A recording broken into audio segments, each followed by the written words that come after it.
오늘 말씀은 출애굽기 20장 13절입니다. 출애굽기 20장 13절. 매우 짧죠? 한 목소리로 두 번 읽겠습니다. 시작. 살인하지 말라. 살인하지 말라.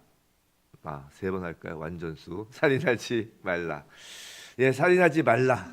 오늘 십계명 6번째 시간 생명의 하나님이라는 제목으로 우리 말씀을 받겠습니다. 자, 살인하지 말라. 이 계명은 자신 있게 지킬 수 있으실 것 같죠? 또 너무나 당연한 말씀이라 설명이 필요 없을 것 같습니다. 근데 이 계명은 가만히 보시면 목적어도 없고요, 수식어도 없어요. 우리나라 말로 하면 살인하지 말라이죠. 히브리어도 알파벳 딱 6개로 구성되어 있는 말씀입니다. 그래서 6계명인가요? 자, 누구를 살인하지 말라는 것도 없고 어떤 상황에서 살인하지 말라는 것도 없습니다. 그래서 단순하게 보이는 이 계명은 실상 현실 속에서 많은 논쟁을 일으켜 왔어요. 즉 오해의 소지가 많을 수 있는, 어쩌면 이해하기가 오히려 어려운 계명이라는 것이에요.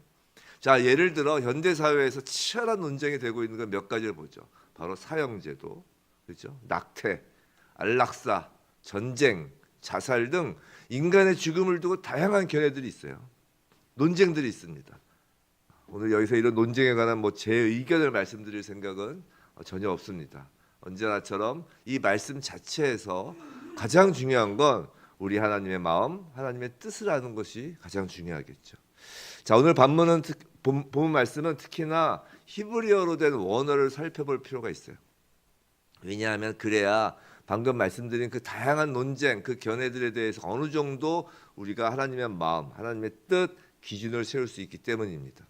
자, 살인하지 말라. 본문에서 사용된 그 살인, 죽이다라는 뜻의 그 살인의 그 히브리어 원어는 라차흐입니다. 라차흐. 외우실 필요는 없지만 이제 앞으로 나오는 그 히브리어와 구별을 하기 위해서 제가 히브리어를 말씀을 드리는 거예요. 사실 라차흐예요. 근데 생명을 뺏는 것에 해당하는 다른 또 두 단어 히브리어가 있는데 그건 하라크와 모트예요. 하라그와 모트. 자, 라차흐, 하라그, 모트 이렇게 다르다는 거예요. 표현이. 근데 구약 성경에서 이 죽이다라는 의미로서 훨씬 많이 사용하는 단어는 오늘 본문의 라차흐가 아니에요. 하라크와 모트라는 단어입니다. 이 중 모트는 어떤 의미냐면 주로 하나님께서 사람을 벌하실 때 사용하는 단어예요.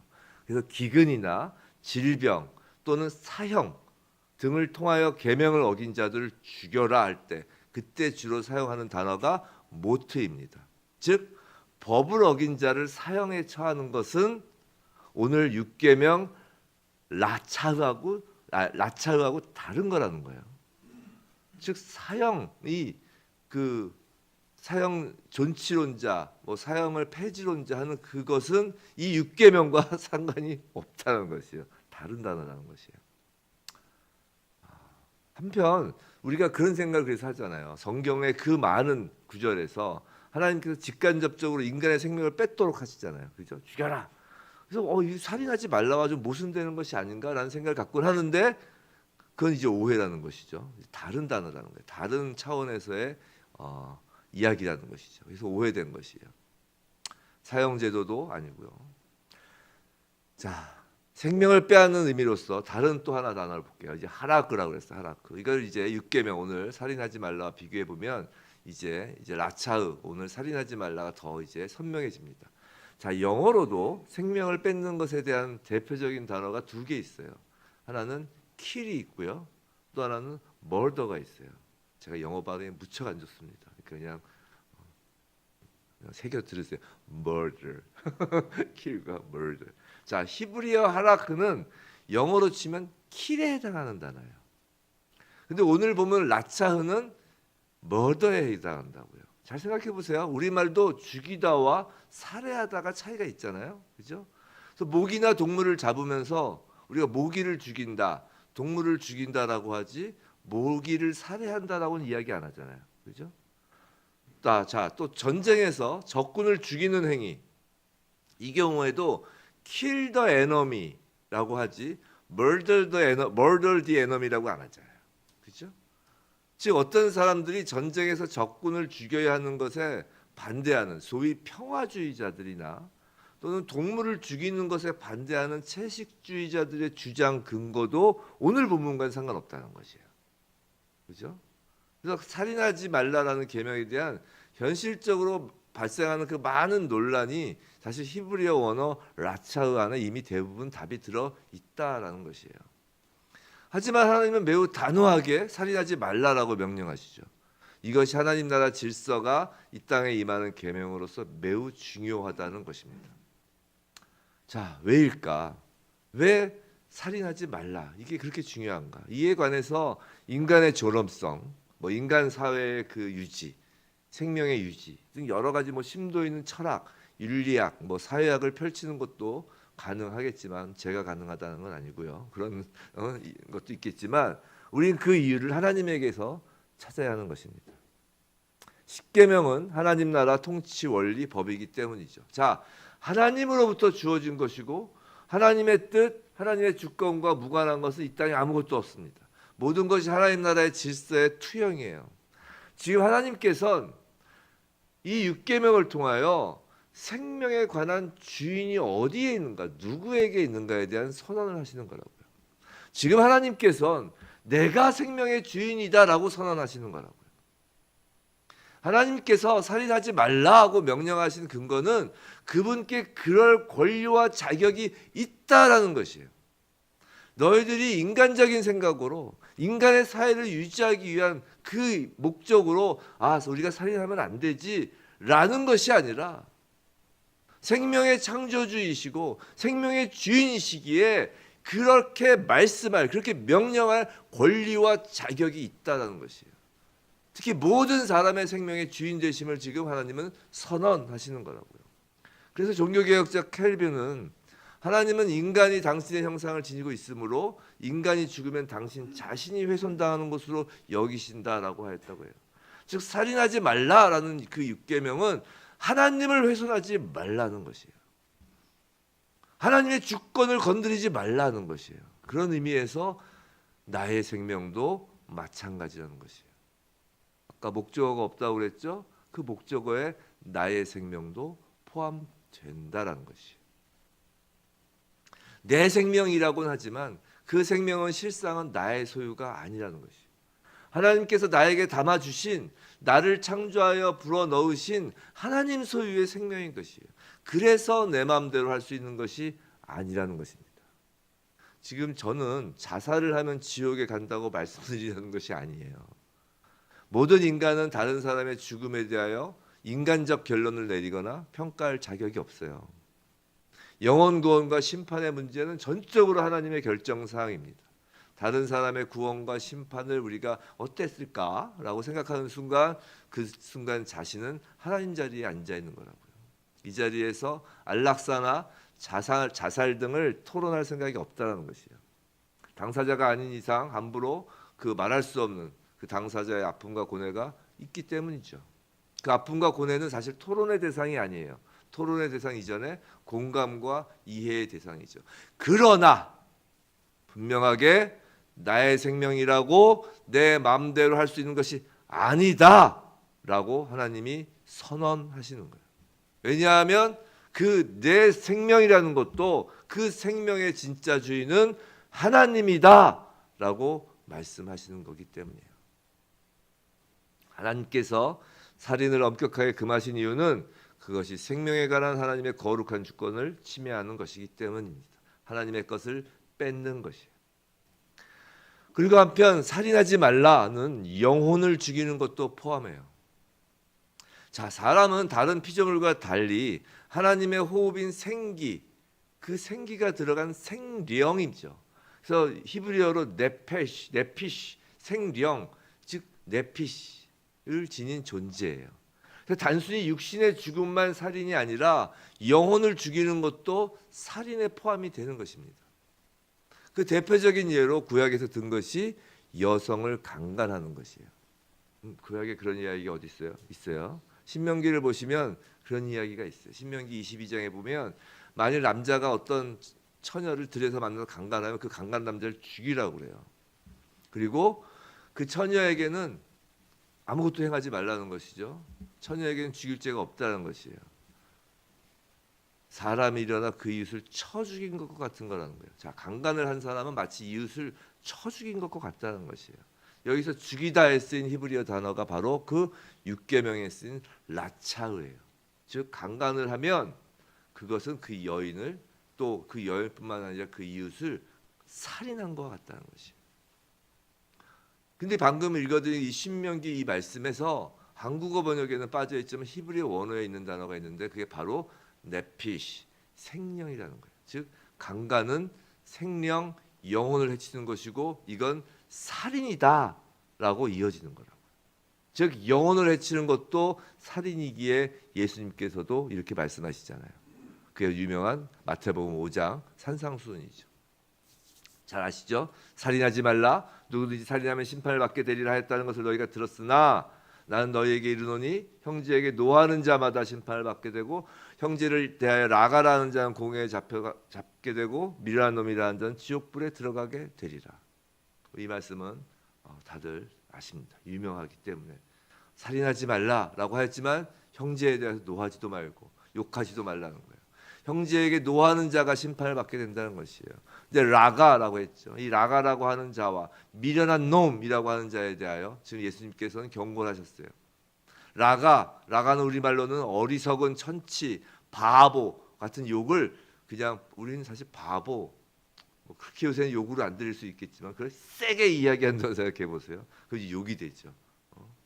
바보를 욕으로 세게 말하는 것입니다. 인간의 존엄성을 짓밟고 인격을 모독할 정도의 심한 욕설이죠. 이는 영혼을 죽이는 살인이라는 것이에요. 또 미련한 자, 미련한 자로 번역된 그 말씀은 그 원어의 뜻은 하나님을 부정하는 자라는 뜻이에요. 미련한 자. 그래서 우리가 요새 잠언을 볼 때 잠언에 자주 나오는 말씀이 미련한 자 있잖아요. 결국 그 미련한 자의 그 원어의 뜻이 하나님을 부정하는 자라고요. 자, 하나님을 부정하는 자가 요새 말로 뭐예요? 요새 말로 그런 거죠. 저 사람 예수 믿는 사람 맞아? 이런 거예요. 누구를 보고 미련한 자라고 하지 말라고 그랬잖아요. 누구를 보고 넌 하나님을 부정하는 자야라고 말하지 말라는 거예요. 형제에 대해서. 지금 형제에 대해서 이야기하는 거예요. 형제에 대해서 우리가 기본적으로 형제, 그럼 육신의 형제뿐만이 아니라 이 교회 안에서의 형제를 이야기하잖아요. 그죠? 근데 그 교회 안에서 형제에 대해서 미련한 자, 하나님을 부정하는 자라고 말하지 말라는 건 저 사람이 예수 믿는 사람이 맞아? 당신 그렇게 행동하는데 그 예수 믿는 사람이 정말 이런 말을 하지 말라는 거예요. 우리 얼마나 그런 얘기 많이 해요. 하나님의 자리에 앉아서 그게 정죄하는 것이고 그것이 영적 살인이라는 거예요. 지금 예수님은 6계명을 확대하여 해석하신 것이 아니라 원래 가지고 있는 이 계명의 의미를 정확히 설명하신 거예요. 성도 여러분, 사람은요 존귀한 존재입니다. 하지만 더불어 사람은 연약한 존재예요. 살인하지 말라고 명하신 이유는 사람은 죽을 수 있기 때문이에요. 사람은 결코 무쇠 강철이 아닙니다. 약한 존재예요. 특히 이 마음이 약한 존재예요. 누군가 그런 이야기를 하죠. 마음을 강하게, 다이아몬드처럼 강하게 하라고요. 그건 교만해지다는 얘기하고 똑같아요. 마음을 우리는 스스로 막 강하게 막 다이아몬드처럼 만드는 게 아니에요. 우리의 마음의 그 연약한 마음을 하나님이 손으로 이렇게 덮어주시는 겁니다. 이게 우리가 막 그냥 도끼를 품고 재련을 우리 스스로가 막 해서 막 다이아몬드로 만드는 게 아니에요. 하나님은 마음이 약한 사람을 좋아하세요. 마음이 가난한 자라고 하시죠. 마음이 가난한 자, 복 받는 자가. 우리는 마음이 그 약한 존재입니다. 그래서 누군가에게 아무것도 아닌 말인 것 같아도 그걸 듣고 마음이 무너져 내릴 수 있는 존재가 바로 사람이에요. 그러니까 마음이 자기가 다이아몬드같이 강하다고 생각하는 사람은 그래서 다른 사람의 그 연약한 마음을 이해하지 못하는 거예요. 그 정죄하는 거예요. 마음이 약한 사람을. 교회는 더욱 연약한 사람이 모인 곳이에요. 이미 상처를 입었고요. 또 상처 입기 쉬운 사람들을 하나님이 불러 모은 곳이 교회예요. 그래서 마음이 가난한 자, 심령이 가난한 자, 심령이 상한 자들을 천국으로 불러 모으시는 거라고요. 그것이 교회잖아요. 그렇기 때문에 교회에선 적어도 예수를 믿는 자라 하면 형제를 향해 노를 바래서는 안 되는 거예요. 라가라 하면 안 되는 것이, 미련한 자라고 말하면 안 되는 것이에요. 라가라고 욕하면 정말 가라 하고 내주는 거예요. 함부로 누군가를 향해 너는 예수 믿는 사람 같지가 않아 라고 말하면 안 된다고요. 그건 하나님 영역이라니까요. 자칫하면 살인하지 말라는 계명을 어길 수 있는 것입니다. 한국 교회가 많이 힘든 시기라고 하죠. 과연 한국 교회가 놓치고 있는 것이 무엇일까요? 우리가 십계명 말씀을 연이어 듣는 건 단지 나 개인이 회복되는 것, 그것으로 만족하자는 것이 아니에요. 한국 교회가 다시금 하나님 나라의 그 질서로 다 바로 서기 위함이잖아요. 그것을 위하여 우리가 기도하기 위하여 그 기도의 기준을 잡기 위하여 이 말씀을 받는 것이잖아요. 그렇다면 한국 교회의 쇄신을 위하여 우리가 우선적으로 할 일은 살인하지 말라는 하나님 말씀에 순종하고 기도하는 것이에요. 대부분의 가나안 성도의 특징이 뭔가요? 교회를 욕하는 것이에요. 교회 다니는 사람을 욕하는 것이에요. 그런데 문제없는 교회를 찾으시는 거라면 안타깝게도 그런 교회는 없다니까요. 문제없는 교회는 이 땅에 있는 것이 아니라 저기 하늘나라에 있는 것이에요. 하나님은 너희들이 이 땅에서 문제없는 교회를 찾으라고 안 하셨단 말이에요. 너희들이 이 땅에서 문제없는 교회가 되어보지 않으렴 안 될 걸 내가 다 알지만 이라고 하시는 거라고. 하지만 그렇게 노력할 때 하늘에 있는 그 완벽한 교회로 하나님이 이끌어 주신다는 거 아니에요. 그게 바로 하나님의 그 영화로운 부활의 몸을 잇는 거라고요.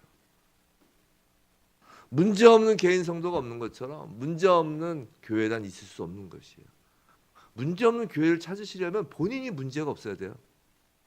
본인이 부활의 몸을 입고 있어야 돼요. 완전한 영화로움의 부활의 몸을. 즉 이 땅에 있으면 안 된다는 것이에요. 교회가 오히려 세상 속 동창회, 동호회보다 더 문제가 많은 것이 당연합니다. 왜냐하면 생각해 보세요. 세상 속의 모임은 취미가 같아요. 말이 서로 통하고요. 비슷비슷한 사람끼리 모였어요. 또는 사업상 목적 등 이해가 들어맞아서 모이는 거라고요. 하지만 교회는 예수를 빼면 공통분모가 전혀 없는 공동체입니다. 예수를 빼면 공통분모가 전혀 없는 공동체이기 때문에 당연히 마음이 상하고 분쟁이 생길 수밖에 없어요. 그래서 교회는 절대로 예수를 빼고 말하거나 생각해서는 안 돼요. 교회에서 이 강대상이거나 강대상에서 자칫 예수가 빠진 어떤 것을 이야기할 때 성도들도 상처받는 거예요. 갑자기 느닷없이 정치 얘기를 한다거나 느닷없이 주식 얘기를 한다거나 요새 그런 분들도 계시더라고요. 느닷없이 막 갑자기 뭘 사세요 목사님이 놀래가지고 또 느닷없이 정치 얘기를 아예 안 해야 된다는 얘기는 아니지만 갑자기 예수가 빠지면 예수가 좀 흐려지면 그때는 오해가 생기고 마음의 상처를 얻는 거예요. 성도 간의 교제도 마찬가지예요. 예수가 빠지는 순간 금방 분쟁의 여지가 생기는 것입니다. 예수님이 빠지는 순간 교회는 세상에서 가장 골칫덩어리가 되는 것이라고. 한국 교회가 문제가 많다고 하죠. 그 이유가 뭘까요? 예수가 빠지면서 그런 거예요. 우리의 대화 가운데, 우리의 생각 가운데, 우리의 상대방을 바라보는 시선 가운데 예수가 빠져있기 때문에 그렇고요. 그럼 예수님을 빠뜨리지 않는다는 것이 무엇일까요? 어렵지 않잖아요. 예수님이 이미 다 아시고 우리에게 새 계명을 주셨다고요. 이 새 계명은 사실 교회를 위한 계명이에요.